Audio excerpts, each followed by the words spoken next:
I've tried to make the Syrian warfare video, but I just cannot do it.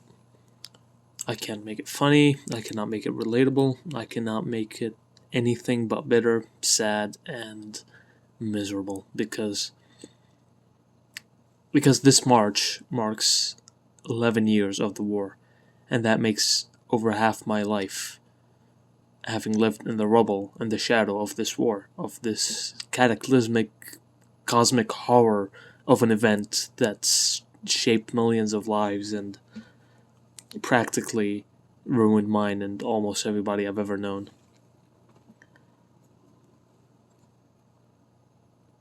I wanted to start the Syrian warfare video by talking about how it was in the beginning, how just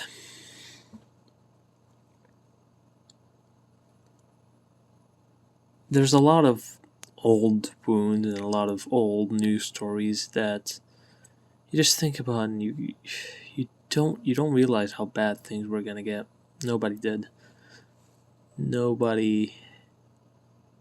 I don't know how to describe this feeling, but it's just pain, really. It's just bitterness. I don't know if I've mentioned this before, but for the last couple of years, I've been in Canada. Actually, I've left Syria, and right after I left, there had been this great economic recession, and yeah, I didn't see much of the war. I made that much clear. I didn't see much direct conflict. There was never like a shootout in front of my house or anything like that. Well, there was, but it wasn't like a war. It was more like, police busts and whatnot. What I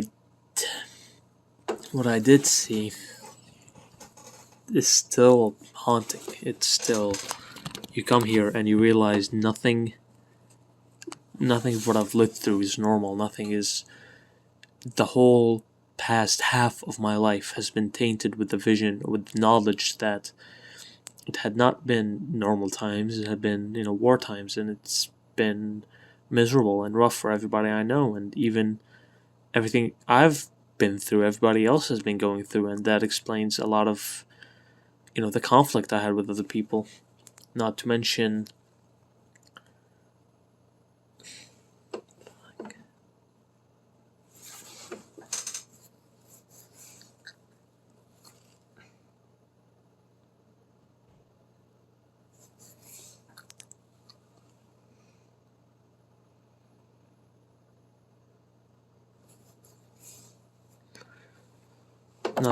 that even though I'm here in Canada, I really can't share any of my life with anybody here. I remember I was sitting with a bunch of college kids around my age, all 21, and they were all talking about how they used to prank their friends.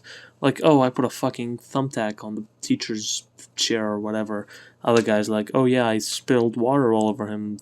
Crazy, right? Really wacky. And I come with a story where one time me and my friend were walking back home from school, and I was in the habit of collecting bullet casings and drop bullets because there was a lot of firing in the air back home. And so we hear firing in the distance, and I tell him, hey, like, how long do you think it'll take for a bullet to come back to the sky? He asks me, I don't ask him. And I go, it takes about a minute, 2 minutes probably. He's like, I thought it would take more because, bullets are really fast. And I'm like, yeah, but they're working against gravity and against air resistance. And so they're going to decelerate pretty quickly. And while we were talking, I remember I had a bullet in my pocket. And so I just slow down behind him and then throw that bullet at his feet so he'd be convinced that the bullets are falling down from the sky. And he was scared shitless. He started running so fast. I've never seen anybody run as fast as he did. And, we reached the zone. I tell him he's been punked. And I tell that story to my friends here in Canada. And they all look at me like I'm some sort of fucking African child. The little African kid with the vultures. That picture? They looked at me like I was the embodiment of that picture of just pure pity, and it's not, you're not supposed to pity me. It's a funny story. This is my life. This is what I've been through. And this is the tamest story I could tell anybody, the most, carefree, haha, war story, And they looked at me with such shock, and they responded with not with laughs, but with just agony. And I'm just sitting there like, well, thanks everybody. Yeah, I'm the fucking war child here. And other from like, I'm not able to relate to people here. I cannot. It's an upward, it's a vertical upward battle every day to try to find some of that happiness and peace that I know exists somewhere in this fucking earth. I know that somewhere out there I know what it's like to feel safe, okay? I know what it's like to be secure, to be not to feel like any moment you're gonna get blown up or fucking punched. I know. I don't think I ever enjoyed fireworks, but I remember one day I was with some friends as well, and fireworks were up in the air, and I was super angry, super aggravated, and they asked me like, "Hey, like, what's the matter?" I'm like, "I fucking hate these I can't fucking stand them." And they're like, "Do you ever think about maybe it's like reminding you of home?" I'm like, "I don't fucking care. I was super angry, and I know it's the war because my brother got angry too, and he got into a fight with his girlfriend over it, and she told me about it. He's here in Canada with me too. My parents on December, they called me, and they're talking about being bombed, and my mother wanted to call me and share her last words with me, or what she thought would be her last words, because when Israel bombed the Latakian port, like right after Christmas, it was the heaviest shelling Latak has ever seen, apparently, and I wasn't there for it. And sorry, somebody was calling me. Yeah, I wasn't there for it, but it's just my parents are still back home, and everybody I know is still back home. Most people I'd call my friends are. All people I'd call my friends are. I don't have anybody here. I don't have anyone to talk to. Just and all the pains are still fresh, and it's just every day. 11 fucking years. When the war started, I think it was like common to think that, hey, this is like a short period, it'll pass, and your life will start right after it passes. But no, it's been half my life now. Half my life I've been waiting for this fucking nightmare to end, but it's not ending. It's if anything, it seems that this is it now. This is my parents' accomplishments in life, everything they've ever worked hard to make. Years of education, 35 years of practicing doctor, my mom, and internationally acclaimed writer, my dad, and all their accomplishments in life, all their investments, all the property they spent all their lives in debt to get, all of it amounted to being able to send their 2 sons to the other side of the northern hemisphere of this earth, just to try to find a normal life, which is something which I know what a normal life is. I know what it is, and I'll never be able to find it, because everywhere I go, I can never feel safe anymore. I walk around the buses with my jaw clenched, waiting for some asshole to just randomly fucking punch me. I'm walking around everywhere expecting. I used to go around carrying a rucksack and a shoulder bag full of emergency rations, radios, like thermal bags, like if I ever need to sleep, just in case I need to fucking run away from wherever I am at that moment, which is never something I used to do in Syria. I just started doing that here, and I wonder, what the fuck? And when I started recording that Syrian warfare video, it started with, military betrayals and just random militias, and it's not exactly how it happened, not for me at least, but there was like parts of it. Yeah, there were bad actors all over trying to plant the seeds of, sectarian divide, trying to get people to fight against each other, trying to collapse society from the inside, and all this stuff is real, and all this stuff I lived through, and when I was 10 years old, and it's like, yeah, we didn't comprehend it at the time. We didn't understand, like, and of course people had reasons to protest the government, right? I'm not gonna pretend like our government is the best thing to happen since fucking sliced bread, but that wasn't it. The people who protested didn't know what was going on either. Nobody did. Nobody knew we would witness on our grounds, to our people, to ourselves, to our relatives, on the internet, like the worst crimes against humanity ever committed, funded by millions and millions of dollars and international like interests and all this stuff. And you know, I have, back home, when one day somebody's there and you're installing like fucking Counter-Strike on their computers, and the other day they're dead, you hear an explosion and bam, they're fucking gone. And then, you have relatives who are on the front lines and they're fighting and they're surrounded.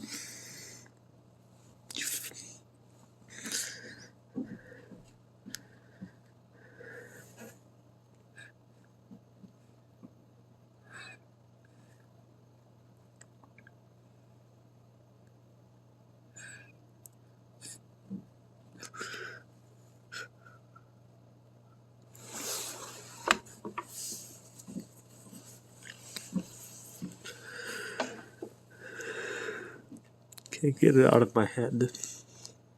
Just can't. Yeah. It's still happening. It's not stopped yet. I can't. It's been 11 fucking years this March. It's been half my life living like this. I'm not living like this anymore. I can't even say that, because after I left, like, the fucking my parents are telling me how they can't fucking afford foods they want anymore. They have to live their life training all their life savings just to be able to buy whatever fuck food they want. They want to buy meat. Congratulations, that's 10 years of your life's work just gone for a meal of meat. I can't even talk about half the stuff I want to talk about. I don't want to. I want to forget about all of it. I want to talk to people like a normal fucking human being. But every time I go to fucking say something, they just, I don't know. I'm just not made of the same stuff people here are made of anymore. I'm made of something different.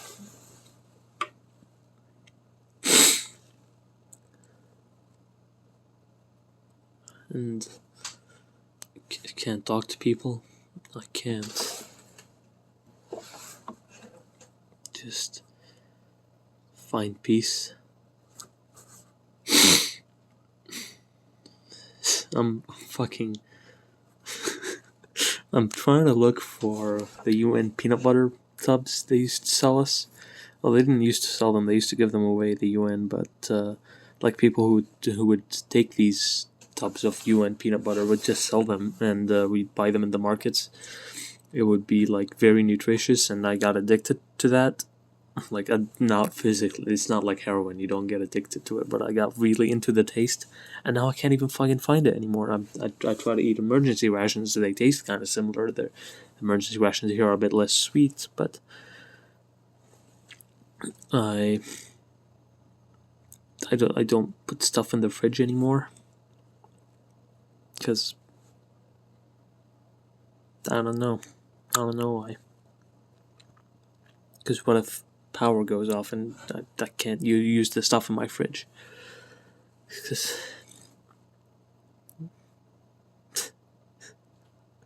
I don't fucking know what to say anymore. I really don't. And I'm sure somebody in the fucking, like, some people I know are able to just soldier through it every day, and it's like, yeah, fucking whatever, dude. It's war. It's funny. I listen to war music, and it's like Russian war music. It's all about the pain and the loss, and it's like fucking other countries' war music is like about pride, about stuff like that. Our closest thing we have to war music is romance songs where they like bring up Kalashnikovs and Doshkas and war. It's fucking ridiculous. Maybe I can't shake the feeling that I'm being a little bitch right now. Just now being able to feel normal after everything and wanting it all to end, but it's just been going on for so long. I don't see it ending anytime soon, and it's painful. Really is. And I want my family, my friends to be happy. I want to be with them and back home, but I can't make that Syrian warfare video, man. I can't make the same jokes. It's not funny. None of it's funny anymore. It's at first it was like, yeah, haha, it's like, yeah, war. I was a stupid kid. And now it's going on too long, man. The joke's no longer funny. It's been the same fucking joke for 11 years. Boom, boom, boom. It's funny, right? It's fucking laughing. I remember in high school, you know how high school girls are. Whenever a fucking bee would enter the classroom or a wasp, they would all like, oh my god, they would scream, they would just, somebody save us from this fucking cockroach or this fucking wasp. And for whatever fucking reason, whenever there was an active shooting like 100 meters away from the school and we could hear the gunfire, they wouldn't even fucking flinch. And I remember just staring at them like a group of girls, because girls sit on one half, boys sit on another.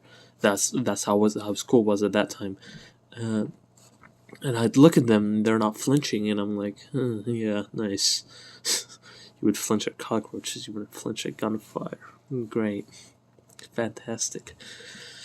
I would. Like, I have funny stories from my childhood. I remember one time I bought, like, my parents gave me a bunch of money. I bought, like, the cheapest, like, cornstarch chocolate wafer kind of biscuit. It was called Lego. And I bought 50 Legos for the whole class, even though we only had 20 students. But I put Legos on all the desks. And for whatever fucking autistic reason, I decided to buy a really fancy, expensive chocolate and put it in one girl's desk. I just found the girl hot. I didn't even like her. I just found her, like, I don't know. I just liked her. I just wanted to do that for whatever reason. I genuinely don't remember why I did that. Like, I have stories that are not, like, all fucking doom and gloom. But you realize, like, halfway through the story that it was still happening during doom. It's hard. I can't put it into words how your lens of the past and your like life changes and everything you've done, like all your regrets, all your high moments, everything is a bit more dull and grey and black and white just because, and just no color, because you remember how miserable everything else was at that time and how it just doesn't feel normal. It just doesn't feel right. And it's just like, what the fuck am I supposed to do, man?